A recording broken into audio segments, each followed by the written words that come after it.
Today we're going to be doing a comparison between the best of what a QLED television can do versus an OLED television. So on the right I have Samsung's two best QLED TVs in comparison to an OLED that happens to be from Sony here. And we're playing the show Stranger Things on Netflix. The source is a 4K Blu-ray player running through a splitter that strips the image down to 1080p. And what we're noticing here is a difference in what is being displayed on both TVs. So on the bottom here we have really the best QLED that you can really buy.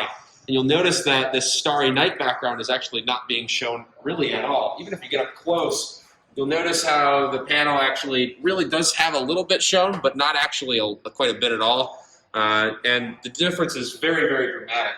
That happens to deal with how the TV handles local dimming, which this TV has quite a few local dimming zones, but not anywhere near the 8.3 million that an OLED has.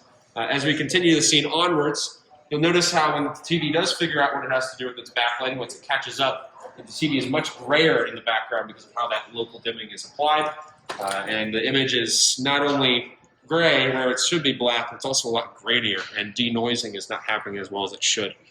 We'll continue through the scene here.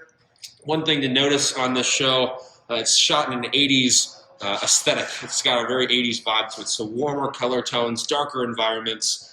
And look at the wood paneling in the hallway here, and the difference in color tone, the difference in Hopper, the main character's facial skin tones. There's quite a few different things that are happening here, and you can notice quite readily what the differences are. Some people say that QLEDs are not very good at, some people say that OLEDs are not very good at bright environments. They don't handle reflections very well. But you'll also notice that this really nice QLED here is actually the best one that they offer with the best anti-reflective coating, and it still is reflecting quite a bit. It's all dependent on what content you're watching. Look at the differences in the color choices of the plastic that he's about to walk through, as well as that hazard symbol. Much more vibrant and more realistic on the OLED sets as well. Excellent demonstration. This is real content, not demo content. This is stuff that you actually watch at home. And this is not even in HDR or in 4K. This is just a 1080p image.